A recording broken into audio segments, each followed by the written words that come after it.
मतलब 1 से 1.5 हफ्ते तक की चली है। मतलब धीरे धीरे हर रोज 1-2 सामान आती जा रही है। तो सबसे पहले मैं आपको दिखाती हूँ, ये रहा चंदन। ये एक लाल चंदन है, एक पीला चंदन है। इसके साथ आप गोपी चंदन भी मंगवा सकते हो। तो गोपी चंदन के बारे में मुझे पता नहीं थी, तो मैं अभी हाल फिलहाल में देखी हूँ वो भी इस्तेमाल होती है।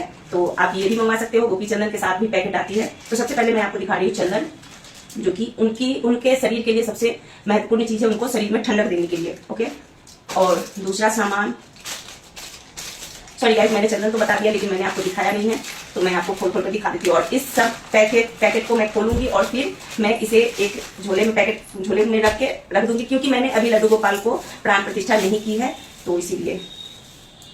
अच्छा, तो गाइस मैंने पीला अष्टगंध कस्तूरी तिलक चंदन मंगवाई है, और मैं रेड कलर और पीला कलर का शायद मैंने ऑर्डर किया था, लेकिन दोनों एक ही कलर के आया है। चलो कोई बात नहीं, रेड कलर मेरे पास है तो टेंशन नहीं है। ये रहा चंदन, कस्तूरी तिलक है, पीला अष्टगंधा कस्तूरी तिलक। ओके, ये तिलक है। दूसरा पैकेजिंग क्या है और क्या क्या मैं मतलब कि मंगवाई हूँ, मुझे खुद याद नहीं है। बस पैकेजिंग देखकर मुझे बहुत अच्छा लग रहा है, बहुत सुकून फील हो रहा है कि आज मैं लल्ला के लिए बहुत कुछ ऑर्डर किया है, बहुत कुछ आया भी है। तो ये बहुत ही सुंदर एक डब्बे में आया है, ये देखकर तो और ज्यादा मन खुश हो रहा है।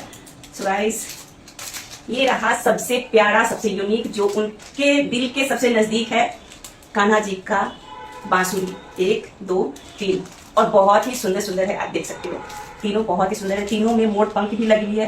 तो अगर आप चाहो तो हर रोज एक रख सकते हो, अगर चाहो तो आप कभी कभी नए नए मतलब कि फंक्शन होते हैं तो उनको तैयार करने के बाद उनको दे सकते हो। और ये हो गई 2, और ये है तीसरी पैकेट। तो इसमें क्या है,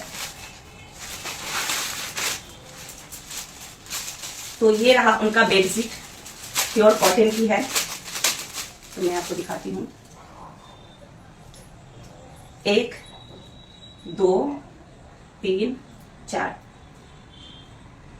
तो सॉरी गाइस, ये प्योर कॉटन नहीं है, मिक्स कॉटन है, तो इसलिए मैंने सोचा कि आपको अभी यही सच बता दूं। और जो चीज मैं सोचकर मंगवाई थी वो नहीं हुई, क्योंकि मैंने सोचा था कि अपने मतलब लड्डू गोपाल के लिए मैंने 1 फीट का पलंग बनवा रही हूँ, उसके अकॉर्डिंग मैंने इसे मंगवाया था। लेकिन ये मुझे लगता है कि एक जो वो 4 बाई खटिया जो होती है उसके लिए ये परफेक्ट है। तो चलो, ये कहीं पे लड्डू गोपाल को बैठाने के लिए बहुत अच्छा है। तो ये रहा 4 चादर, मुझे जो समझ में आया मैंने वो चीज मंगवाई है।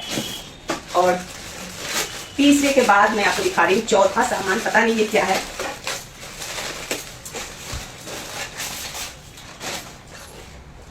देख के तो बहुत खुशी हो रही है कि भाई मैंने लड्डू गोपाल के लिए इतना सारा सामान मंगवा रखी है। तो चलिए, तो ये रहा लड्डू गोपाल का भोग के लिए बहुत ही सुंदर थाल, और इस थाल में क्या क्या है मैं आपको दिखाती हूँ।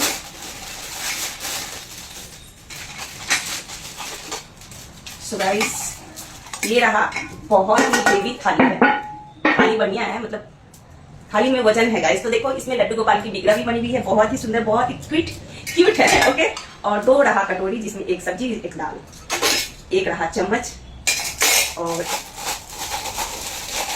1 हुआ ग्लास। तो ग्लास तो थोड़ा हल्का है, लेकिन ये जो कटोरी और ये जो थाली और ये जो चम्मच है ये बहुत ही सुंदर है। तो अपने लड्डू गोपाल के लिए बहुत अच्छी है, और सब में एक फोटो भी बनी हुई है। तो ये हो गई मेरे लड्डू गोपाल के लिए भोग के लिए बर्तन। मैंने अलग से भी भोग बर्तन मैंने मतलब खरीद रखी है, और इसमें मुझे मिला है 99 रुपीज का कैशबैक, जो कि मैं तो मोबाइल चलाती नहीं हूँ, मोबाइल से मैं कोई भी पेमेंट करती नहीं हूँ, तो देखा जाएगा बाद में। तो और मैं बताती हूँ आपको, मैंने 4 1 5 इधर। तो गाइस, मैंने ठंड के लिए अभी से ही इंतजाम करके रख दिया है, क्योंकि अभी थोड़ी गर्मी आ गई है ना, तो इसीलिए गर्मी में ठंड के कपड़े कहीं भी आप दुकान में जाओगे तो कम ही रेंज में मिलेगी। ओके, तो ये रहा लड्डू गोपाल के लिए बहुत ही सुंदर एक गद्दा। पता है कितने का है? बहुत कम रेंज का है। आप अगर मुझे कमेंट करोगे तो मैं आपको इसका लिंक भी दूंगी, और मुझे जितना पड़ा है उससे भी ज्यादा कम आपको पड़ेगी। ठीक है, उसके बाद एक ये चादर है, और इसमें 2 पिलो है, एक छोटा सा पिलो है। ठीक है, 2 मसलंड और 1 तकिया। ये रहा लड्डू गोपाल के ठंड में बिस्तर करने के लिए। तो बहुत कम रेंज में थी गाइस, इसीलिए मैंने इस सब को परचेज किया है, ताकि मुझे ठंड के समय में ज्यादा पैसे लगाना ना पड़े।